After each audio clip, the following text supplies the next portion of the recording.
Time now to talk about legal needs. If you're involved in an accident and you're not sure what to sign or what not to sign, well, the husband and wife law team can help. Mark and Alexis Breyer are here with more. Thanks so much for coming in. Thank you for having us back. This is a big deal for people. You want to kind of warn everyone before this happens to them. First of all, you're in an accident, someone comes, they're like, I need to record a statement from you. What do you tell people? You know, it's a great question, and here's what I would say. The people who have to be most concerned are the most honest people. And that's a misconception, because people say, I don't want a lawyer, I don't need a lawyer. Well, they may not want one, and they may not need one. But before you sign anything, before you give a recorded statement, before you do anything, at least talk to a lawyer. Give us a call. Give someone that knows what they're doing a call, because we have seen horrible situations where people who needed the money, who were entitled to it, who were badly hurt, someone else was at fault. They've taken a check, signed away their rights, or given a statement and ruined a legitimate case from a serious injury, and their lives are financially altered. Yeah, that's so sad. So when they come to you, though, and they're like, I'm going to record you saying this, what do you say to them? Well, many times it's the insurance company who's calling them to say, I want you to sign something, I want this recorded. And people come to us and they say, I just want to tell the truth, you know, I have nothing to hide. And that's true. However, they don't understand that usually the insurance company is trying to get details that they don't understand can later be used against them. So we always advise, do not sign anything and do not give a recorded statement until you talk it over with an attorney. Sometimes there are situations that you do have to give a recorded statement or sign something.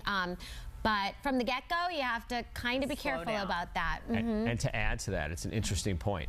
Of course you're going to tell the truth. Yes, you're required to tell the truth, but the idea that someone on the other side who has a job to do, it doesn't make them evil, but their job is to save money at your expense. The idea that if you talk to them honestly and openly, they will not try to twist it or turn it and use it against you, misunderstands the fact that it's an adversarial system. What about medical bills, though? When they start coming in, what do you do? Medical bills can be really hard when you're in an accident.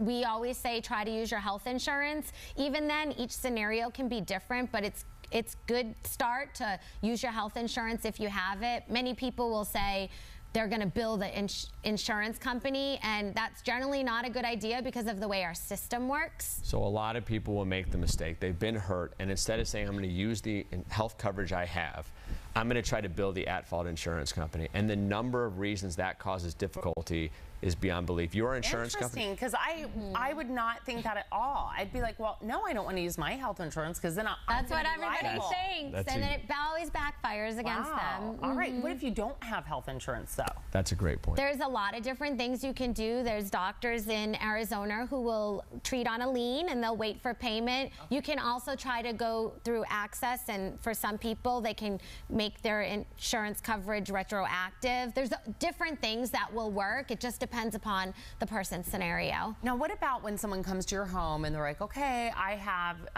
a check, and, you know, hey, sign this and we're good to go, we're done. You're like, well... I would go with the simple explanation, please don't sign that check, because at least do this. You may want the case to be over. Maybe it should be over, and you may not need a lawyer. But before you sign away your long-term rights, understand you don't get a second chance. So you sign that check, and then a month later you realize you needed surgery from something that just was nagging and wouldn't go away from the collision or whatever the case may be. You're done. Done. Really quick, you guys provide a lot of advice for the community. You write a lot of books about a lot of these things. You also have a Teacher Appreciation Award. Tell me about this month's winner.